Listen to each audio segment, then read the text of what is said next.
Hey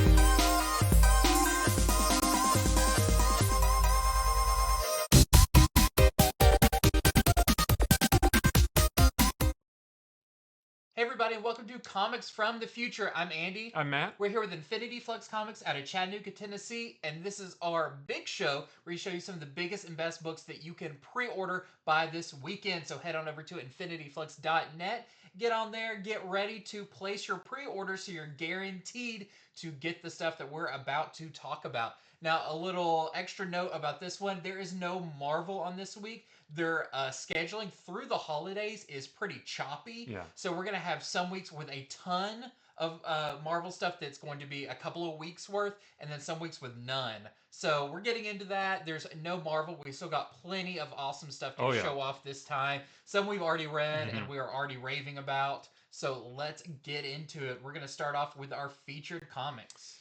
We're starting with The Question All Along the Watchtower #1. This is going to be a 6-issue miniseries written by Alex Segura. The art is by Cian Tormey.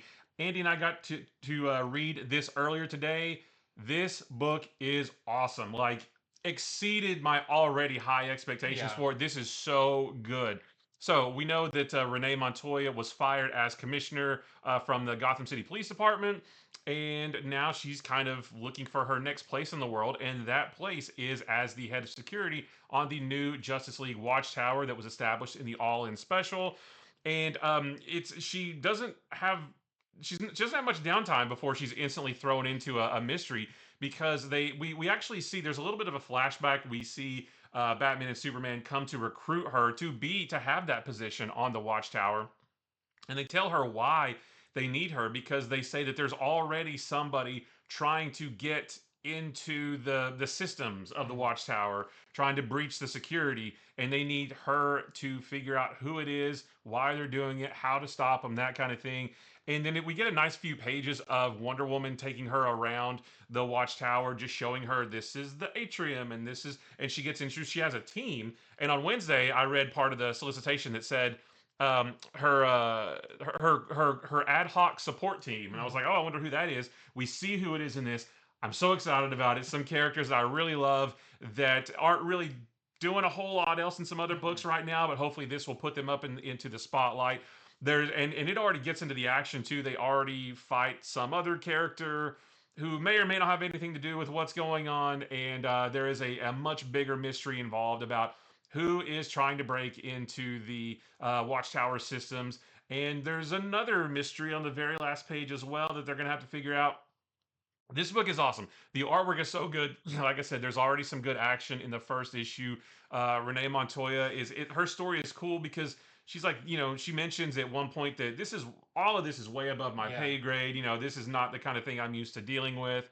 But Superman and Batman and Wonder Woman put so much trust in her to carry this out. The team that she's assigned to work with, and the reason it's them and what their role is going to be, that is so cool. Like, this is a really, really good book. And it's really cool, too, because this furthers the idea that DC isn't just launching a bunch of books with a new story arc. They really are building their universe, building their cast of characters, not just in this book, but just all of their characters in their universe. They really are putting a lot of work into making this feel like a lived-in, cohesive world with a bunch of characters, and it's great. I mean, it's so good. The whole thing takes place on the Watch. Yeah, that's right. And what's so cool about that is, we've seen it in different parts of books here and there, different angles. But since this all takes place, you kind of really feel like what this place feels like. It's like almost like a floating mall or something. Well, they refer to it as a city. Yeah, it's a city. And what's so cool about it is every character's there. Yeah. Every panel is chock full of characters in the background. I saw Shining Knight with their horse in one part. You look in the background and different characters are flying by. So, yes, this is the question, but this is the question thrown in the middle of a sea of heroes. Right. And it's not like, and we're not excited about that because, oh, it's a cool cameo. It's not like cheap cameo stuff. Like I said, it serves the purpose of making this new DC universe. I don't want to say it's a new universe, but like this new status quo for the DC universe. It really feels like all these characters exist in that same universe, and they might cross paths at some point. They might interact. It really does help to just make the universe feel big and real, Yeah. and it's just really cool to see. I recommend this. This may be one of my top all in books. Yeah, that's what we're not saying like, oh, it's good for a question book. Right? This No, is this is like good. after I read this, I was like, oh, this is like a premium tier book. Yes. And that's what got me really excited Yes. about this because I don't know, this feels like a lot of glue to everything else going Uh huh. on, where it explains some stuff that we're going to learn about in the future with other books, kind of like Right. how all of this, all like the different branches of the Justice League Uh huh. work and everything, which I think is super interesting. Yeah. I can't wait. I love this cohesive feel that the Mm-hmm. DC universe has right now, and this is a big key part of that, Yeah. which I didn't think it would be going in, but Yeah. now I'm like sold on And this. especially because when they showed in the All In special, there's this new Justice League Watchtower.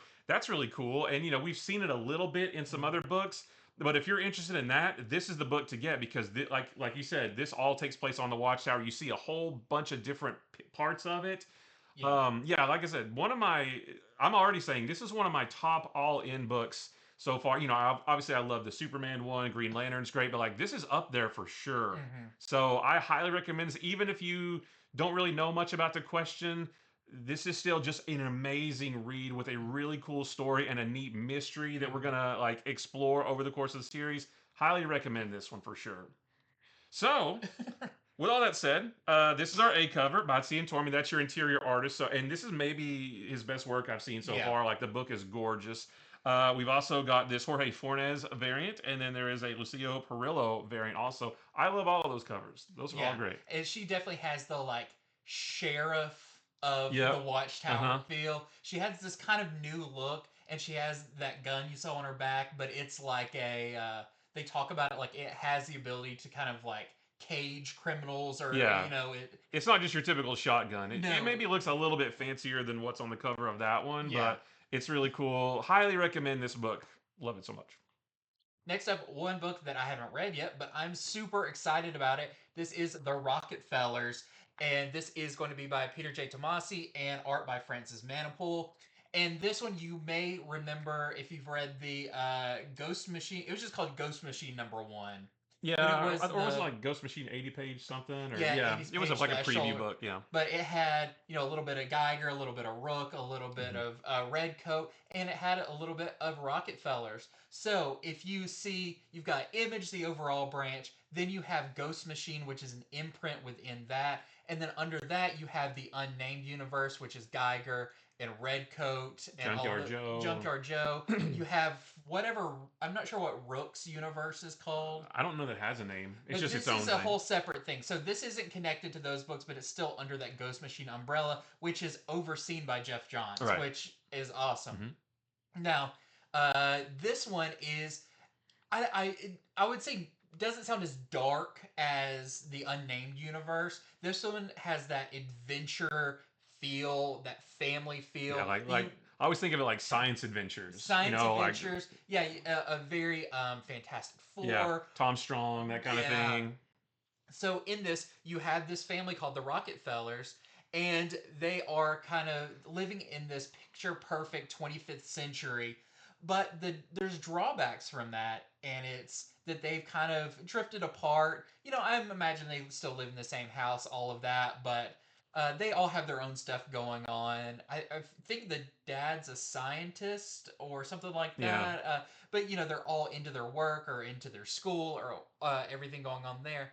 But they discover something, a terrible secret that now has them the target of some really bad guys. And it says it's something that, now they hold the fate of humanity in their hands. So they go to the time protection program, where it's kind of like the witness protection program. They get moved to our present day. They get pulled out of their time, thrown back in time. So now they are in this what they think is an ancient time, where they're going to have to learn how to navigate our time with their future tech. So that also gives me a little bit of like I don't know, that Vision miniseries where it's like that Tom King did, where Oh it's yeah, yeah, like, yeah, oh, we're really high yeah. tech people, but we're trying to live Right. this really like Yeah. normal life.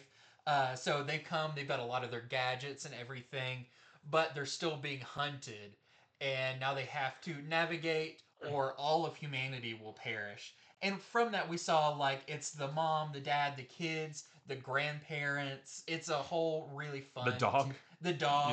Yeah. I can't wait for this. It's going to be really, really fun, Hmm. adventure-y. Francis Manipul's art is amazing. I talked about it on Wednesday. I love you have Peter J. Tomasi, who worked on stuff like Green Lantern Corps or Superman or Super Sons, the fantastic run of Super Sons with John Kent and Damian Wayne. He was the writer of that. He's got a great voice for younger characters. Plus, you got Francis Manipul, who I mostly think of his amazing run on Flash. Hmm.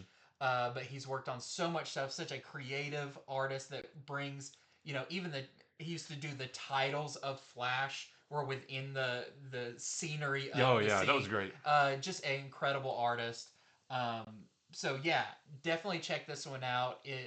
Everything from Ghost Machine has been incredible, and this just feels like another slam dunk for them. So we've got our A cover here by your interior artist Francis Manipul. We have an Ivan Rice and Danny Mickey variant, which I love that Jeff Johns has brought all of his friends and Yep. coworkers. So anytime I see Jeff Johns and Ivan Rice do anything together, I immediately think of Aquaman and Green Lantern. Hmm. So I'm also sold on this cover. And then there's also a blank sketch variant as well. Next up is Moondogs. This is a one shot. It's the next book in the Horizon Experiment line of books, which, like we talked about before, is a series of 5 one shots that takes a character from a marginalized community and puts them in a popular genre. The first one was the Manchurian, which gave us like a Chinese James Bond. The second one was the Sacred Damned, which gave us a type, kind of like a Muslim John Constantine, and that's their descriptions. That's on the inside of the cover. This one is written by Tanarive Dew, and the art is by Kelsey Ramsey and Jose Villarubia. And this, we don't know a whole lot about this one yet. The solicitation was pretty short, but this one is about a group of East African werewolves who are secretly living in Miami, who are caught in a war that threatens both lycanthrope. Am I saying that right? Lycanthrope. Lycanthrope Yeah. and human lives. So East African werewolves, which is pretty cool. I mean, especially like right now. Of course, this doesn't come out till after spooky season's over, but still, werewolves are awesome, right? So this is our next book in that line, and each one of these are made to be one and done stories, but the endings are left open just a little bit to where it's a satisfying ending. But if sales are good and the demand is there, we could see more of each one of these. I And feel like this is that's just kind the of why next it's the one. Horizon experiment. Yeah, We're experimenting with yeah. these different books to see which ones are the most popular. Yeah, and the other two that have come out already, they were really good. The Sacred Dam, which came out this week, I really liked that one. It had a nice horror feel to it, and this one might as well. So, I think there was a preview of this one in the end of that book oh, that's right. too. That's right. So Yeah, you that's could, right. if you got that, you get a little sample Hmm. of what this one's going to be like. Yeah, so if you've been liking these books, don't miss the next one in the series. So this is our A cover, and then there's a Tulolate variant. Oh, that's connecting variant. The Yeah. connecting, Hmm. it's super creepy. Yeah. Okay, next up we have Milestone Universe: The Shadow Cabinet #1. This is going to be a 4-issue miniseries set within the Milestone universe of the DC universe. This is going to be by Joseph P. Ilyich, and the art is by Daryl Banks and Adigun Ihan. And I'm not sure if this happened in the previous series, but it does say 6 months after Brainiac's incursion into the Milestone universe. I'm not sure Yeah, if I'm not that. sure when that happened. But from that, you've got your main hero of the Milestone universe, which is Icon. But something's happened in deep space, and Icon has to go out to deal with that. That leaves Rocket, who is kind of his protege. She takes up the job of protecting the world as its premier hero.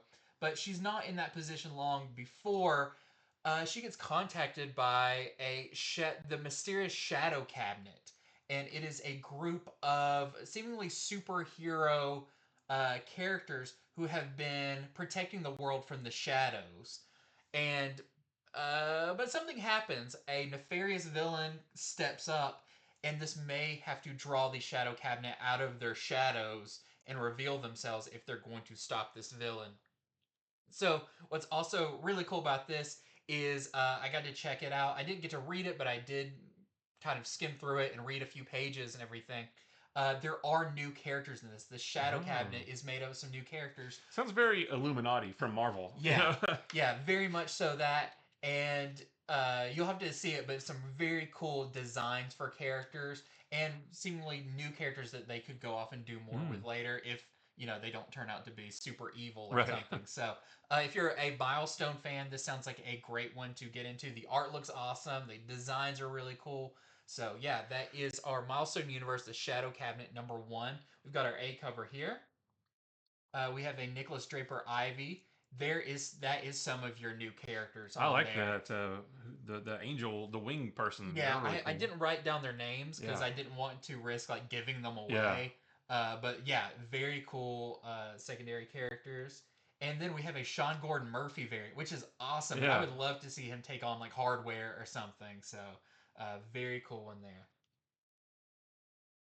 Next up is Warm Fusion #1. This is a new book from Distillery. This is written by Scott Hoffman. The art is by Lee Lowridge. And this is set in New York City about 20 years in the future. And the city is gone way downhill. It's devastated by crime. There's ongoing storms, radiation from a terrorist incident in Times Square. There are genetic mutations caused by a life-saving cure, I guess, for that radiation.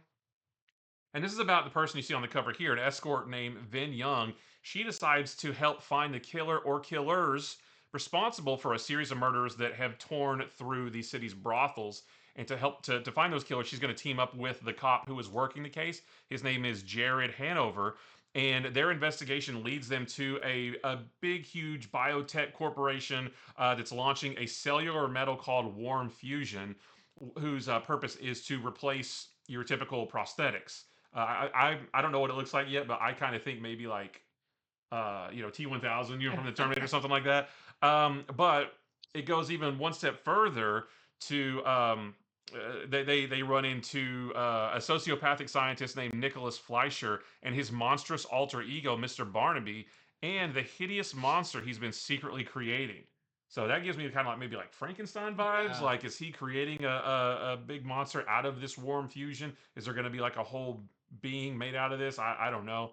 But the distillery books have been really cool, and this sounds like a really cool like cyberpunk future dystopian kind of Yeah. thing. So this is our A cover. There was also a B cover by the same team, Ponticelli and Lowridge. That one's super Oh creepy. yeah, wow! I guess that's maybe one of the genetic mutations. Yeah. And there's also a Tula Lote variant. Yeah, very cyberpunk Yeah, for feeling. sure. Okay, next up we have a new one from the world of Hellboy. This is The Serpent in the Garden, Edward Grey in the Last Battle for England, #1. This is, I'm not sure if it's a miniseries or a one shot. It's always hard to tell with some of these. But like I said, this is set within the Hellboy universe, which we don't get a whole lot of anymore. We do on occasion get a Hellboy in the BPRD, 1957, or Mm. something like that. But this actually takes place towards the end of the whole Hellboy story. So this is written by Mike Mignola. The art is by Ben Steinbeck. And in this, if you know the story of where Hellboy goes, I mean, it is climactic. The world basically is destroyed, or at least uninhabitable for millions of years or something. But in that last battle, Edward Grey, who has been a character through this whole thing, is summoned by Alice, the queen of the last standing realm on Earth, to defend her and England against Morgan Le Fay and her champion in a final standoff. So a lot of that takes place during, I think, the last Hellboy story where he's off fighting this giant dragon and all these monsters. And there's some other stuff going on as well. And it looks like we're going to be exploring some of the what the other characters in the Hellboy universe did to help out that situation. So I'm not sure how great this is going to be for a jumping on point. But if you've read some of the Edward Grey stuff, he's a super interesting character that ends up even in Hellboy in Hell and all of that stuff later. So sounds really, really fun, and this is your only cover. Well, next we have a new book from Mad Cave. This is Synap. I want to say Synapse, but it's just one. Synap. One Synap. It's the first issue of a 5-issue miniseries. This is written by Chris Moses and the artist by Andrea Giannini. And it's set in the year 2030. And it's about a family-run private defense company named Synap. They secretly put together the pieces of a mysterious giant robot and are training people who are physically capable of piloting that robot. But there is an increase in the sightings of UFOs, and the family finds their time is running out to assemble the ancient machine. I was sold at giant robots. I love mecha anime and giant robots and that kind of thing. So I think this one sounds like a lot of fun. This is our A cover right here, and then there is a Stephen Byrne variant. Yeah, that's cool, and I like the idea that this giant robot is also ancient that they're having Yeah, to piece together. That's pretty it cool. doesn't look very ancient. It looks No. it looks very high tech. I love they're putting the arm on right there. Yeah, That's so with cool. helicopters. Yeah, Okay, next up we've got Batman and Robin Year One, Number Two. So continuing the Mark Waid and Chris Samney epic that they have just started. Number one was awesome, and I can't hmm wait to get into this one. As Dick Grayson, newly crowned Robin and ward of Bruce Wayne, is having a hard time adjusting to this dual life that Batman's been, handling for a little while, but he's having a hard time with the dealing with all of Bruce Wayne's rules. You saw a little bit of that in the first one where he's really focused on like get your schooling done, all yeah. of that, but also having to deal with Batman's like training regime that he's got him on. So, Dick Grayson's having a hard time of it, but a new crime boss has moved into town, known as the General, and he's vying for control against Two Face. But what happens if those two decide, hey, maybe we should team up and stop the Batman who's trying to ruin our time, and then we can deal with our own stuff later? So we're going to see Batman and Robin have to not put their differences aside, because but to really work together, work on being a unit. Because we saw that in the first one as well. Dick Grayson is a little eager. He was very impulsive. He's very impulsive. Yeah, He's good at what he does, but he's from the circus and he leaps before yeah. thinking a lot of the time. And I feel like this is really going to tell a story about them cementing their partnership and how they work as a unit. So that's gonna be really really awesome. Number one was great, so hopefully everyone check that out.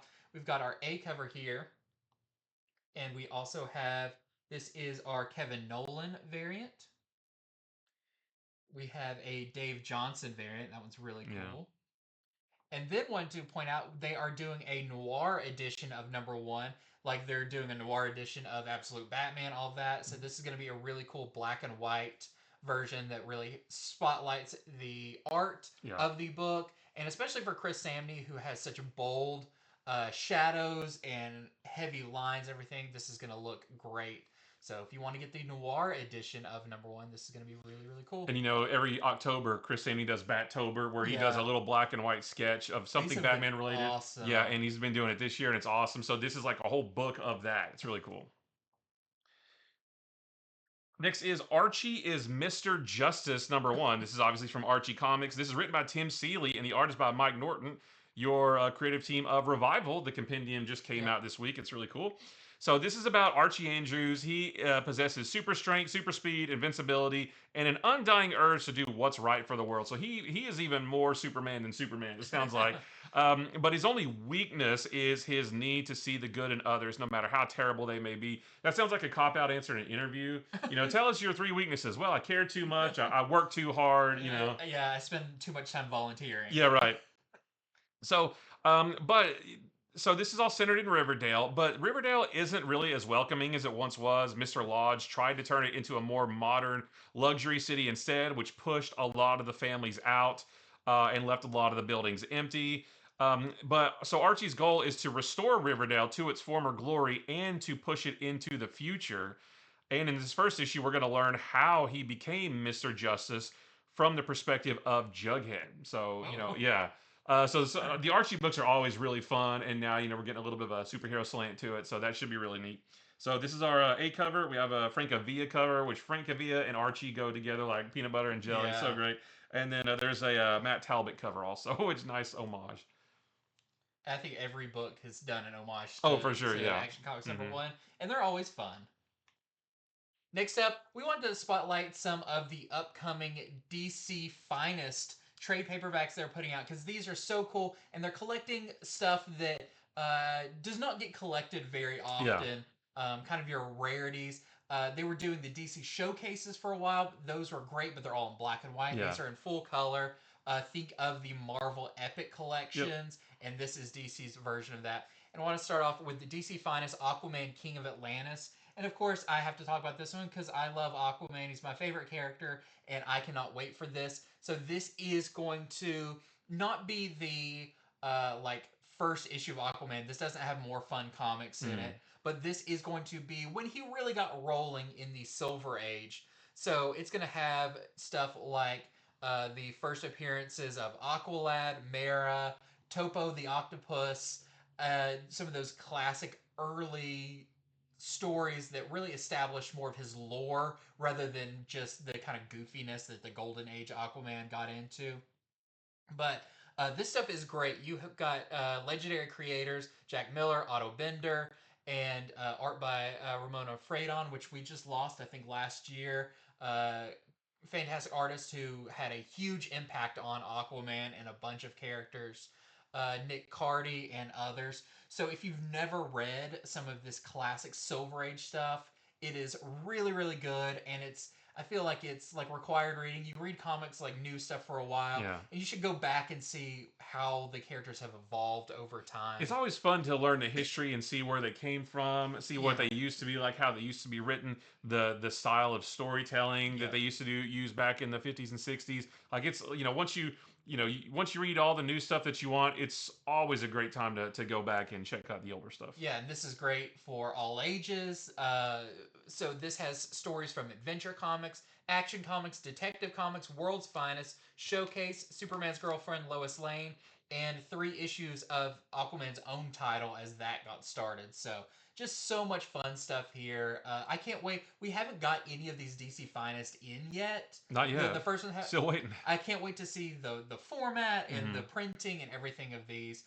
But I think now is the time to get in on these two because you're going to be wanting to collect a bunch. Yeah, and if it's anything like the Marvel Epic collections, once they go out of print, they don't come back in print for a long time, if ever. So, if you want to have a nice library of books, get these when you can, like when they first come out, because they do, at least the Marvel ones anyway, these are new for DC, but the Marvel ones, they go out of print and they're gone. Yeah. And on the secondary market, the prices are a lot higher. So, try to jump on these early if you can, if you want them, because that's the best way to get it. Yeah, and this one is $39.99. I think that's going to be kind of around a standard price point for these. Yeah. Well, we have another one. This is DC Finest Supergirl, the Girl of Steel. This is also going to be $39.99, and this is going to collect a bunch of Supergirl's appearances from 1959 through 1962, including issues of Action Comics, Adventure Comics, Superman, Superboy, Superman's girlfriend Lois Lane, Superman's pal Jimmy Olsen. Some of this has already been collected in the Superman, the Silver Age Omnibus Volume 1. So if you have that and you want to maybe get this too, check for overlap. If you don't want to buy too much, a double up or whatever. But yeah, just another really cool. I mean, how often has like Silver Age Supergirl been collected? Not often. Yeah. So it's cool that we're getting that, and that's what's great about these DC Finest books is they're not just giving us, oh, it's a new printing of Batman Hush or Long Halloween or whatever. They're like, no, let's just like do random, runs. Yeah. We're getting like a Plastic Man And from the we're getting 70s. some really good stuff coming I up. think there's a Metamorpho one coming. So Yeah. yeah, they're just like doing some really cool older stuff that is hard to find physically. That's not available digitally. Like these are awesome. I cannot wait for them to come out. And yeah, this comes out a week after the Aquaman one. That one on January 7th. This one on January 14th. And yeah, both $39.99. Next up, we got notable 2s and 3s, continuations of series. I'm going to start off with Batman Full Moon #2. And the solicitation for this kind of answers my question from the first one about what happened to Batman at the end. But in this, Batman must rely on help from Zatanna and John Constantine, which, if you've read the first one, you see that Batman kind of has a relationship with Zatanna, which I thought was super cool. In this world of magic and myth that he's not quite as versed in as just, the crime alley type things. But after the events of the last issue, Batman has a bigger problem: the curse of the werewolf, and a full moon approaches. So it looks like that bite from the last one actually did do some lasting damage to Batman, Hmm. and the series won't be complete till we see a full Batman werewolf We have transformation. to. We have to. If not, then what are we even doing here? So I can't wait for that. I really like the first one. I was kind of surprised because I didn't know going into it. It seemed kind of weird. It kind Yeah. of came out of nowhere, but it was really really fun. And yeah, I'm wondering if this is probably also a glow in the dark cover. Could be. The when they do the black and white ones for this, it seems to be glow in the dark. But this is your A cover for that. We have a Francavilla variant, which is That's awesome. amazing. There's so much done right on this cover, as the eyes, the moon, and the house and everything. So cool. And then there is also a second printing of the number one. I know we sold out of it, but don't miss out if you didn't get the first one on getting the second print copy of number one. This is Catwoman number 70. And in this one, we know from the last issue that Selena is not really on the run, but she's left Gotham because somebody has put a bounty on her head. We don't know who, we don't know why, and neither does she. She doesn't quite know that she's being pursued, that they know that she's Yeah, skipped town. right. Yeah, she thinks that she's pulling one over on them, but they're keeping up with her, and that's actually what more of this issue is about. So she travels to Berlin in this one to reconnect with one of her old accomplices from her old days when she was an international thief. But yeah, like we said, not even her cache of tricks and disguises can protect her from the watchful eyes of those hunting her. So Catwoman is she's very she's good at all this stuff, but maybe she's not quite as good as she thinks this time around. And because we know from the solicitations for the last one that it's we think it's the organization that she trained with. Yeah. To make to help her get her skills as a thief. So maybe it's her mentor, whoever doing it. I don't know, but. This is our A cover. We have a Frank Cho variant, and there is an Omer variant. That one's great. I like her new suit too. Yeah. It's it's a new old suit where she Right. said like, oh, this one's like the prototype. Yeah. Okay, next up we have got Titans number 17. And some of these, yes, this is the 2 and 3s category, but these are the second and third issues after are all in. Mhm. And so a lot of these are the new story arcs that we want to talk about. And I loved issue 16 of Titans. The new creative team on there of John Layman and Pete Woods I thought was awesome. It really kind of kicked off with some great character stuff. And we saw in the last one that Clock King has been messing with the Titans and making them see different times of their career. That was really cool in the last one where Donna Troy looked around and everybody looked like their classic Titans suits. But at the end of it, you had Donna Troy. Basically, everybody else is knocked out up against Clock King. And in this one, uh, Clock King seems to have the upper hand as he's making each of the Titans relive one of their most like tragic moments or events in their life.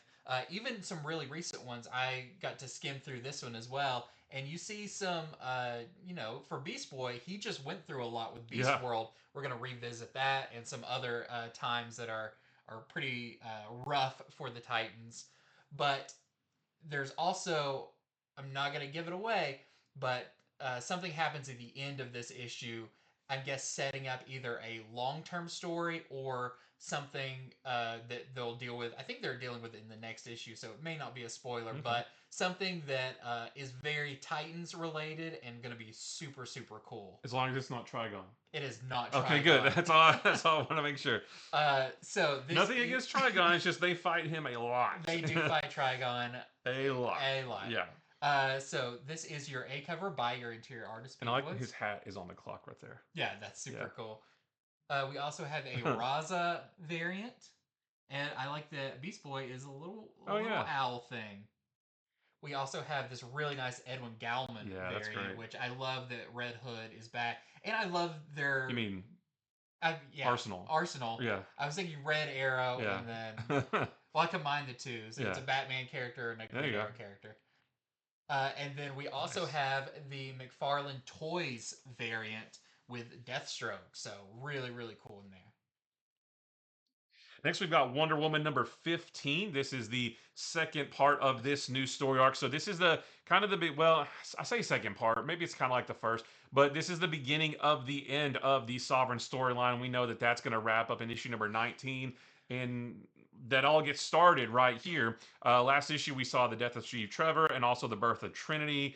And so, Wonder Woman is not, she's really determined now to go after Sovereign, but she realizes that maybe it's a larger job than just one hero can take on. So it says that she's going to gather an army to take him down. I think that's going to be the Wonder Girls, plural. I think there was something mentioned about that she brings the other Wonder Girls together to help her do it, which is awesome because they've been in the series a little bit. There was one issue in particular that was really fun with them, where they were messing around with the invisible jets. Really cool. So yeah, just the next issue of Wonder Woman, and it's been great. This is our A cover. There's a David Nakayama variant with that. I like that one a lot. And then there is a David Talaski variant.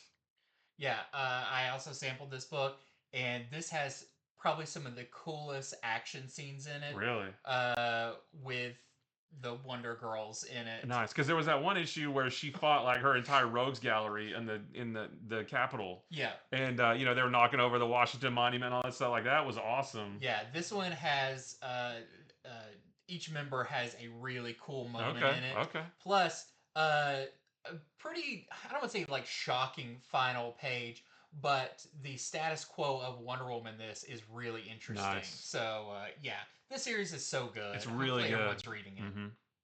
Next up, we've got Murder Kingdom number 2. Number 1 came out a few weeks ago. I really liked it by Fred Van Lint. This is really fun. This is definitely like a take on a theme park similar to Disney World, but it's not because it seems like Disney World even exists in this. Oh, And okay. they're trying to avoid copyright with a lot of their things. But it's a fairy tale kingdom theme park. But there's been some murders happening there, and a newly appointed princess. She was just a ride operator. She's fine doing that. But something happened with the previous princess where she made a rant on social media and then got fired. Uh, this new one, her name's Tanith, steps up to become that princess. But on her first kind of assignment, she finds a dead body. And sounds like those are turning up left and right, but the theme park is doing everything to not solve them, but keep them quiet. And Tanith is going to take it upon herself to discover what is actually going on as she heads into the creepy woods there, and even into Dracula's castle, where she's going to be facing off against the mass killer. So I guess there's a Dracula themed ride or something that she's going. I doubt it's Sounds the fun. actual castle Yeah. there. But yeah, number 1 was really, really fun, and I'm looking forward to checking this one out. And there's just the one cover. Next up is The Moon is Following Us number 3. And again, this is going to be a 10-issue series. Number 2 came out this week and gave us all the answer, or a lot of the answers to a lot of the questions we had after reading the first issue. So now we're all caught up to speed and we are ready to hit the ground running going forward. And in this one, Sam and Duncan, who are the mother and father of Penny, who is the girl who's at the center of the whole story, they finally have the training and the firepower they need to go on the assault against the Cascade. And then it just says it's time to rescue their baby girl, and then all caps it says lock and load. So that should be really cool. A great series. The colors, the artwork, obviously the writing by Daniel Warren Johnson. Like everything about this is an awesome fantasy book. This is our A cover by Riley Rossmo. There's a Daniel Warren Johnson and Mike Spicer variant, and we also have the second printing of number 2. Like I said, they came out this week. So if you missed it, don't miss this because it's great. Like I said, it gives us a lot of the answers to the questions we had, and it just makes the book even better because it's like, oh, now I understand what's going on, and it's awesome. Next up, we have TMNT Mutant Nation number 3. We have not got issue number 2 yet. Yeah. So, there's still some mystery there, what's going on. But we do know that Raphael, at the end of the first one, is something to do with Area 51. And it sounds like he makes it there because he fights to free Mondo Gecko, Seymour, and Pigeon Pete. But how do they end up being captive at Area 51? We're going to have to find out. But number 1 was really fun. I'm looking forward to number 2. And this is your number 3. This is your A cover. And there is a Frederici variant as well. Next is Day of the Dead Girl #2. #1 came out this week, and it's really cool. From Magma Comics, they've been putting out a bunch of great stuff lately. And in this one, Sam, who is the girl, I think it's her on the cover. She her investigation into an occult killing spree puts her on a collision course with a family secret that will shake her to her core. And we know from the first issue that her family, her mom is really into. She's a head of a coven of Bruja, like witches. But Sam is very science driven, so they're very opposite like that. And the key to solving the mystery and stopping the murder may just lie with Sam accepting that the witness is a ghost. And actually, that may be the ghost on the cover. Mhm. But yeah, a really cool creative book, some nice art, nice colors. So don't miss the second issue. This is our A cover, and there is a Maria Lara Sanapo variant. I like that the trees are also making a skull. It's really subtle. Are The they? branches Oh, atop. yeah. Wait, are you sure? Yeah, this is the nose and the eyes and the teeth Okay. and the cheekbones. Oh, I see it now. Oh, yeah, yeah. Now I see it. Okay. I had to Yeah, blur my eyes a little bit. yeah. You got to cross your eyes and Yeah, spin around. right. Next up, we have Nullhunter #2. You read #1 of this. Mhm. I didn't get a chance to read it, but I know the themes. This is kind of a adaptation, a futuristic take on the 12 Labors of Hercules. We saw the first one where he went up against a version, the Nemean Lion. In this one, Yeah. Clay, who is your Hercules character, next assignment takes him to L3R-N3A, which is Lernean, which I'm probably not saying right, but that is where he faces off against the Hydra in the Hercules story. But in this one, he will have to slice through hordes of neuro-linked henchmen if he wants to find the head of the snakes. Ooh. So I guess instead of having the multiple heads of the Hydra, they're all like Yeah. interconnected characters. I wonder if it'll be like a big cybernetic snake. Cause the lion he fought was like a big cybernetic Yeah. beast, which looked really cool. I love this whole concept. Yeah. I'm interested in some of the future ones, what Mm. they're gonna do with it, because there's some of the 12 labors that aren't fighting big monsters. They're like shoveling out a horse's stable, and Okay. that I don't know how that one's gonna be, but it sounds really cool. So if you like #1, definitely check out #2. This is your A cover by Michael Walsh. We have a Vargas variant. I wonder that might be part of the Hydras, all Mm. those interconnected people. And there is a Zerit variant as well, which is really cool. Next up, we have got cool covers. Action Comics number 1076. This is the next part of the shoot. I forgot the name of it, but the story Phantom. is it Phantom? I think it's Phantom. just called Phantom. Yeah. Where Superman is in the Phantom Zone. Again, this is weekly, so we're getting an issue of this every week. In this one, by the time we get to this issue, I know it's by the time it's like there's a good like 4 issues yeah, between the because now and then. I think this is part 7, but we've only seen 3 of them, so Yeah. it's weird to be that far ahead in a story on FOC, but it's because it's weekly. Yeah. You know, normally it's not because things are monthly. But by the time we get to this one, Superman has uncovered the secrets of the Phantom Zone, which is what he's been trying to do all along. He's discovered them from Jor-El. But now he has to figure out how to return home in one piece because we know that he's got limited power. He's got his little battery Yeah. meter on his wrist. So yeah, this has been a great series so far. It feels like a nice Silver Age Superman story. So don't miss the next part if you have been getting this. This is our Sebastian Fiorama variant. There's a Megan Hetrick variant. There is a Leslie Larix Lee Creature Commandos variant. And there is a McFarlane Toys variant. Well, I love that. I collect those. I think I have all those on the cover, so I think it's cool to see them all together. Yeah. You need to figure out a way to like stack them like Yeah, that. I just bought that Superman with the classic S over the it's weekend. like the Fleischer Yeah. Superman. Yeah, that's super cool. Next up, we have Batman Superman World's Finest #33. This is going to be your finale of the Darkness Falls story, which is your Eclipso story. It's been really good. Yeah, I'm not sure what the next storyline is. Have we seen that yet?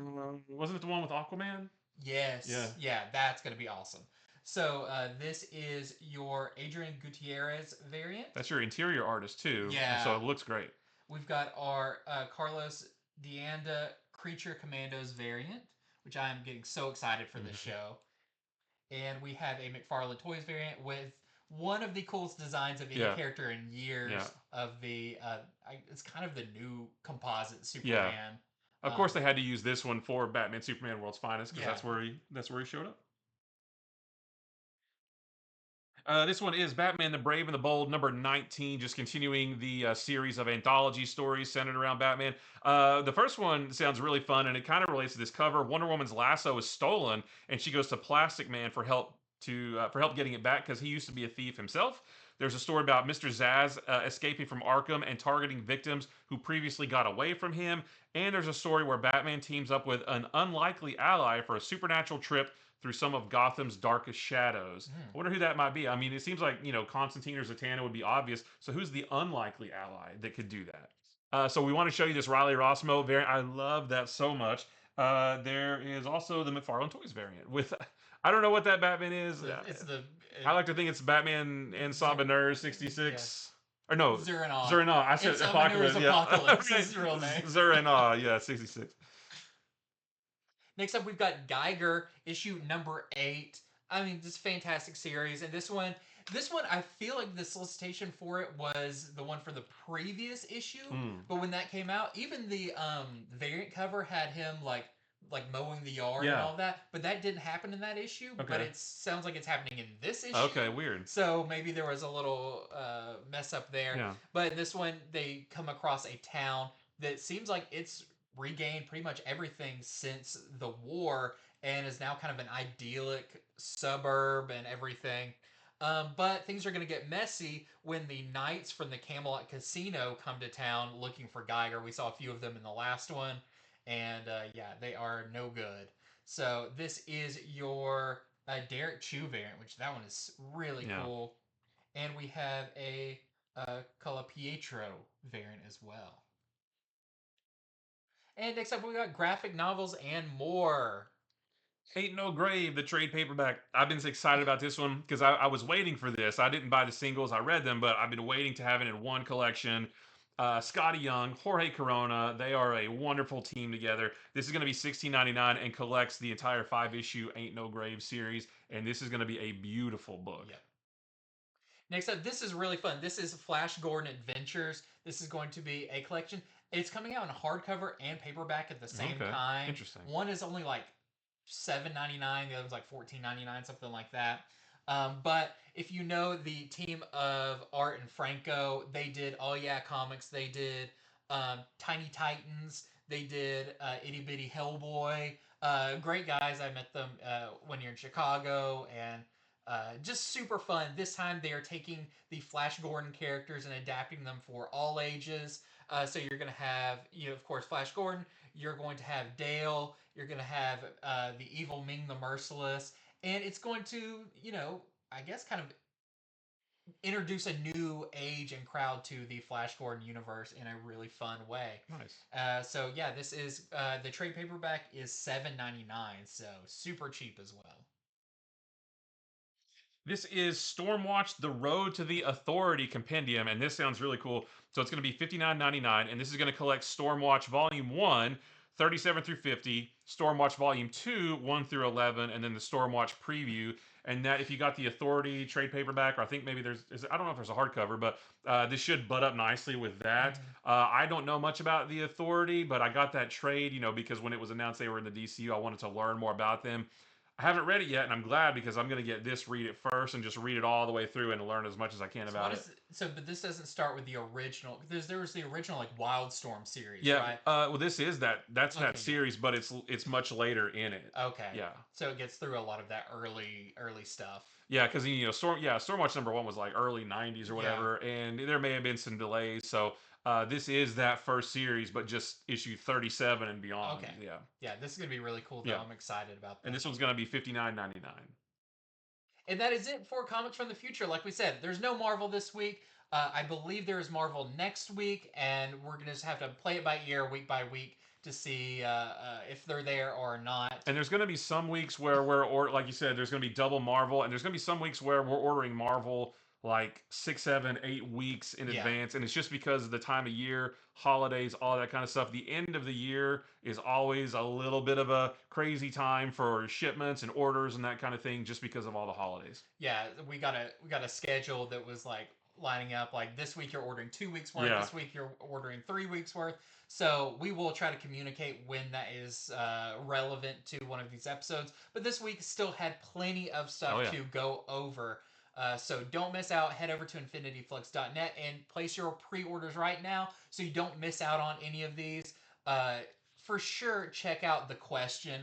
After Please. reading it, that was, that is a Dark Horse hit Yeah. of this is going to be awesome. And Not from Dark Horse. Not from Dark right. Horse, but the original idea of the Dark Horse. It was amazing. Yes. So Alex Segura, Cian Tormey, DC Comics, you guys did a phenomenal job. Yes. I know they watch. Yeah, of course. Everyone watches. Everyone watches. So yeah, just so much great stuff on this. We've got our show coming up on Monday, where I'll be going over a lot of the books coming out next week. It's going to be a little bit lighter of a week because it's a fifth Wednesday of the month. That means they, the schedules to keep them even at the companies. This is kind of where they put out a lot of their bonus books, that kind of stuff. But there's some great stuff coming out next week that you don't want to miss out on. Plus, go back and watch our live video from this last Wednesday where we talked about all of the really cool New York Comic Con announcements and told you our opinions on that. Head over to our YouTube channel, go under the live tab, or it's right there on the main channel page, and check that out. That was really fun, getting to interact with everybody and talk about all the cool stuff. And I think that is it. So get your pre-orders in Sunday by around 6 o'clock so you don't miss out on any of the good stuff. And until next time, see ya.